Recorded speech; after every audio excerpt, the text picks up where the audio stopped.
ariko nta wakongera gupfa kuriya. Ntabwo wakwica umuntu kabiri.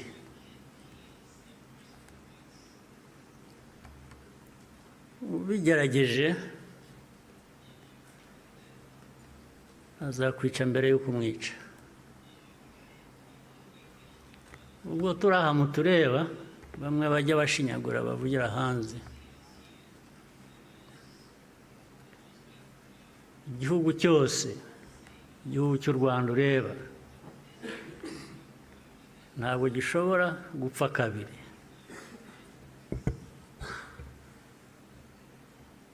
Mbere y'uko wakwica u Rwanda azakwica. Ntabwo wakwica abantu kabiri. Ibibaho tureba aha ntabwo twapfa kabiri. Ari twe bakuru, ari abana bacu, ntawe uzabica kabiri, ntibishoboka, ntabwo byakunda.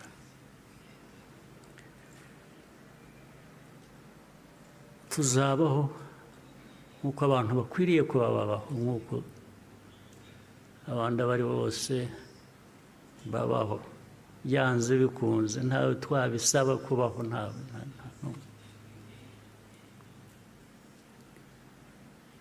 Uko mbivuze uku, hari ababyumva ukundi cyangwa hari abazabisubiramo ukundi, ariko uko mbivuze ni uko nguko aba ariko mu gutwara. Mwaramutse neza mwese.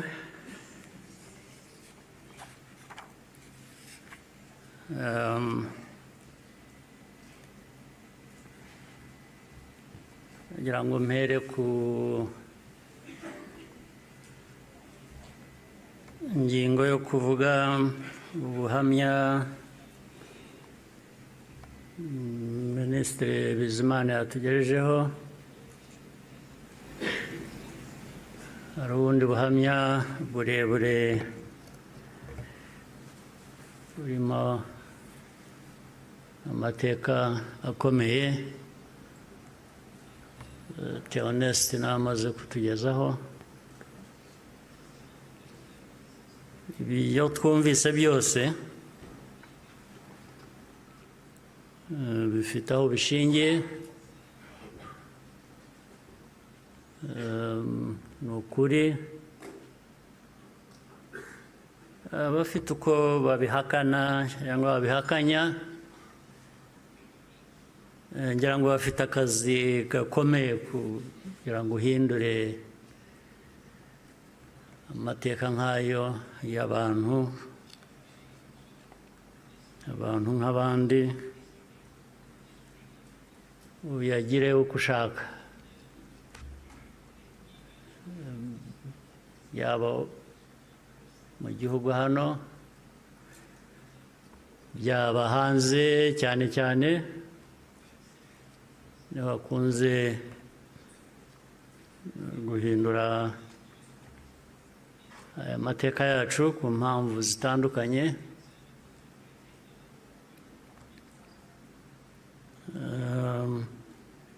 Ibi rero ngira ngo bafite ibyo bazahangana nabyo kugira ngo abantu bahindure amateka nk'aya bayavuga ukundi.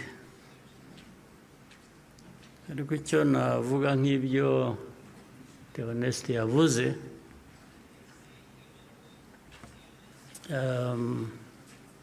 ibihe byo birahinduka, ibihe byarahindutse.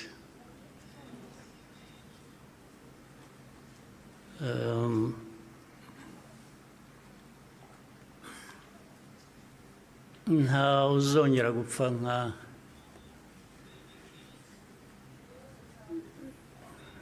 nk'uko Theoneste yabivugaga, n'abapfuye cyangwa nawe uko yapfuye.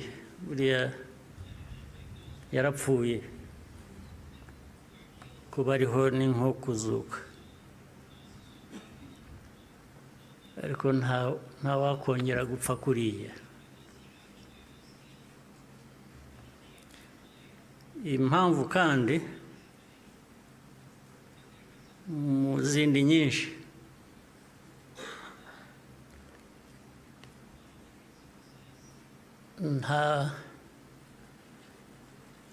Ntabwo wakwica umuntu kabiri.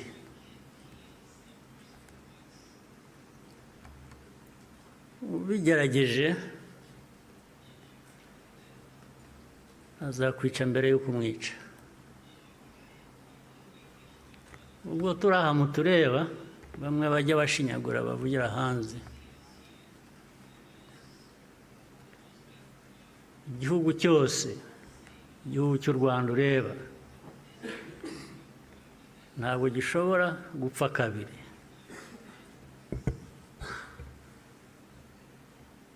Mbere y'uko wakwica u Rwanda azakwica. Ntabwo wakwica abantu kabiri. Ibibaho tureba aha ntabwo twapfa kabiri. Ari twe bakuru, ari abana bacu, ntawe uzabica kabiri, ntibishoboka, ntabwo byakunda.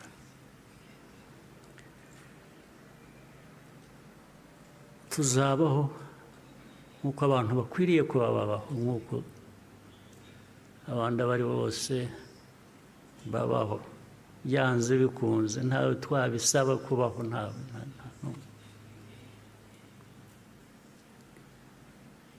Uko mbivuze uku, hari ababyumva ukundi cyangwa hari abazabisubiramo ukundi, ariko uko mbivuze ni uko nguko aba ariko mu gutwara. Ndabasaba rero ngo nkomeze ijambo ryanjye mu rurimi abashyitsi bamwe hano bumva, batagombye kubasemurira, cyangwa se benshi cyane bari hanze bafitanye isano n'amateka yacu, harimo n'abo bayahindura bakayagira uko bashaka. Ndagira ngo mvuge mu rurimi bashobora kumva ntawe basemuriye. Muranyihanganira.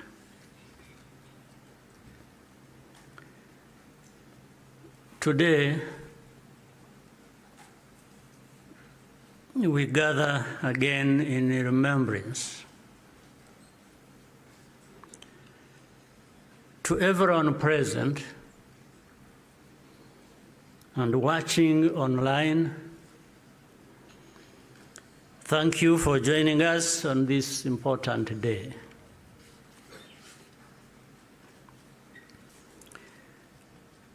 We deeply appreciate the friends who join us every year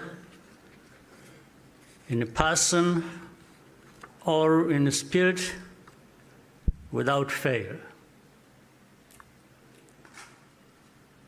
I thank this survivor who has just spoken. These testimonies keep memory alive for all of us and for those who will follow us. Kwibuka carries profound meaning for our nation.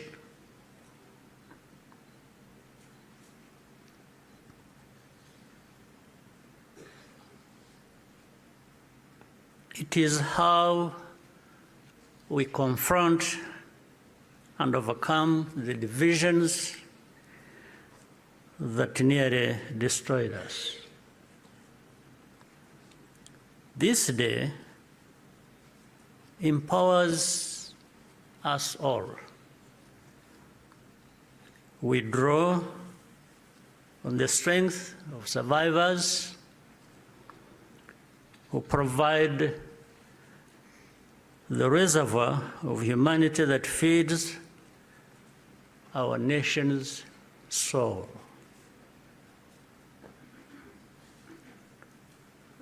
To all survivors,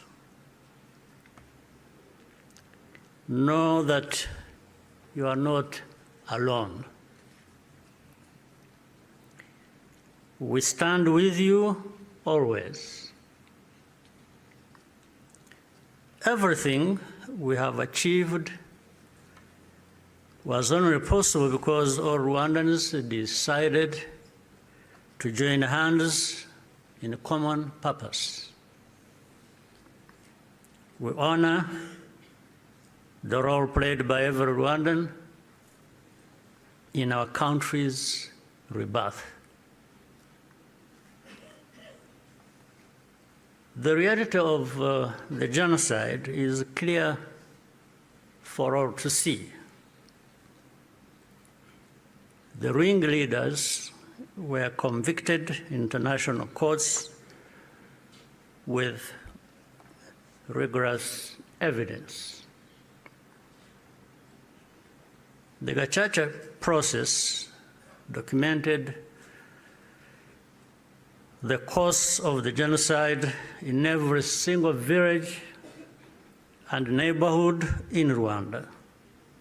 Over 50 million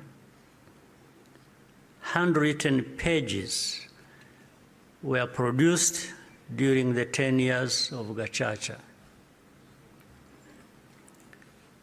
Right here, where we are standing, 250,000 victims of the genocide are laid to rest. And in 2018, the United Nations General Assembly adopted a resolution that called the genocide against the Tutsi by its proper name, with the support of every member state but one.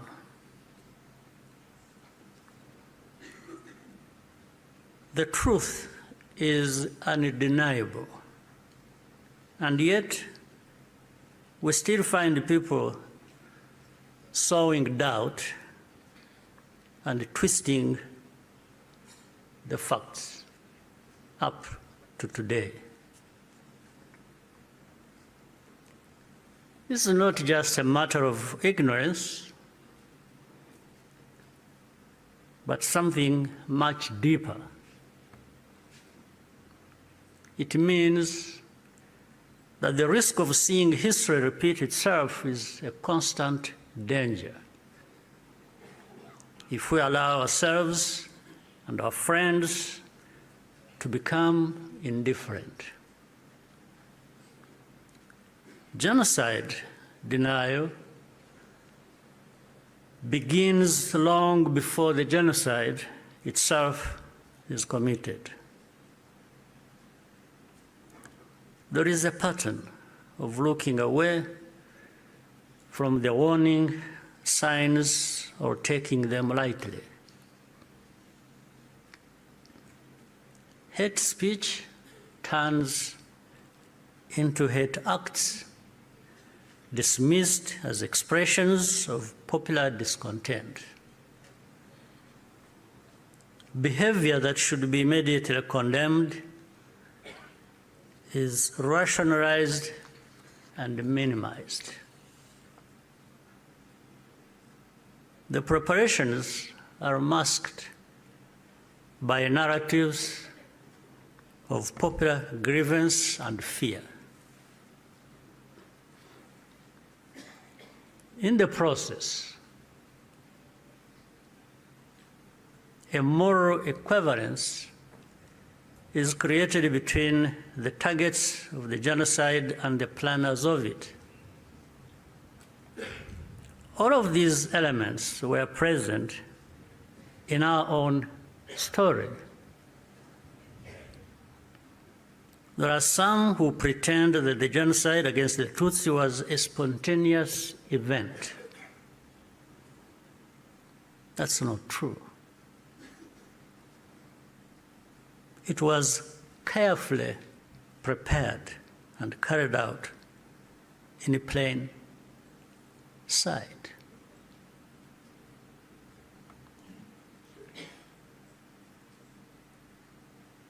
Regrettably, some who spoke the truth at the time, and who were even eyewitnesses, later became peddlers of distortion, mainly for political reasons. Militias were openly trained and indoctrinated in hate. Weapons were imported in large quantities, and Rwandans who opposed it were threatened or killed. Before 1994, communities were subjected to waves of smaller massacres meant to normalize the killing and also to measure the reaction of the wider world. And with only a few heroic exceptions, the world was unconcerned until it was too late. In the early 1960s, after countless Tutsis were killed or forced into exile, international voices such as Bertrand Russell, to name just one, described it as systematic extermination. The pattern continued in the 1980s and early 1990s. When Tutsi communities such as the Bagogwe in the northwest were targeted in organized attacks,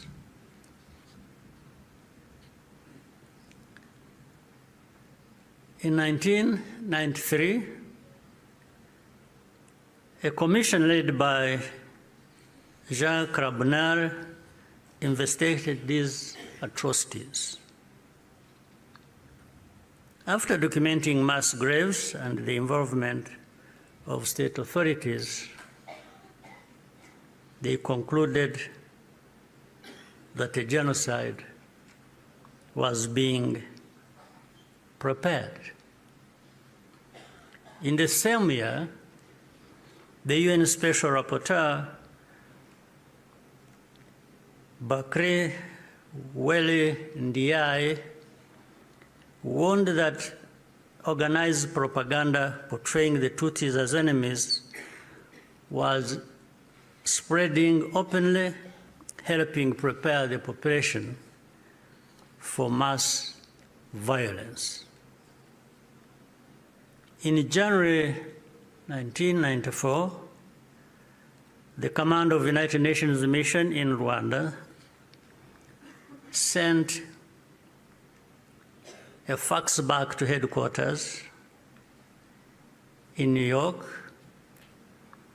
with detailed intelligence that in Interahamwe were stockpiling weapons and compiling lists of Tutsis to be killed. He was then ordered to share the information with the very government which was preparing the genocide and to take no further action. And sadly, the reaction today is no different here in our region. And we can